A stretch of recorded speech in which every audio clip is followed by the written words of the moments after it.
ওর আজ থেকে কিন্তু যুবসাথী টাকা দেওয়া শুরু হচ্ছে, তবে কারা টাকা পাবে কারা পাবে না সবকিছু বলবো এই ভিডিওতে। তার আগে এই ক্লিপসটি দেখে নিন।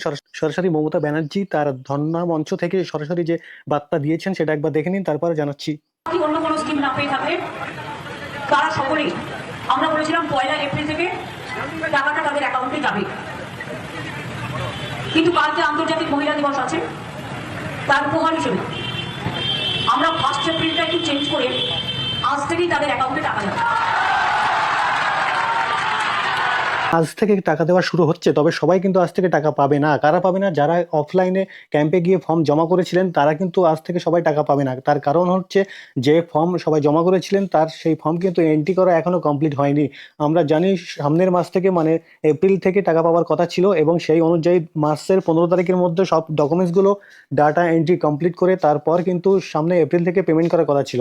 তো যারা অনলাইনে ফর্ম অ্যাপ্লাই করেছিলেন তাদের তো ডাইরেক্টলি অনলাইনে ফর্ম এন্ট্রি হয়ে গেছে, শুধুমাত্র ভেরিফিকেশন করে পেমেন্ট করে দিতে পারবে। কিন্তু যাদের ফর্ম এন্ট্রি হয়নি, অফলাইনে জমা করেছিলেন, এর ফর্ম এখনো এন্ট্রি করা কমপ্লিট হয়নি, সেই জন্য আজ থেকে কিন্তু সবাই টাকা পাবেন না।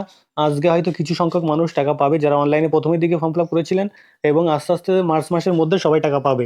দেখা যাক আজকে কে কে টাকা পাচ্ছে। তারা অবশ্যই আমাদের কমেন্ট বক্সে লিখবেন যে টাকা পেয়েছেন এবং কোথা থেকে আপনি ভিডিওটি দেখছেন, অবশ্যই লিখবেন। আর নেক্সট ভিডিও আমরা দেব খুব শীঘ্রই টাকা পাওয়ার পর, যে কিভাবে কারা কারা পাচ্ছে কারা পাচ্ছে না বিস্তারিত ডিটেলস। তো এরকম বিজ্ঞপ্তি সম্পূর্ণ গাইড পাওয়ার জন্য সাবস্ক্রাইব করে রাখুন, সঙ্গে থাকুন।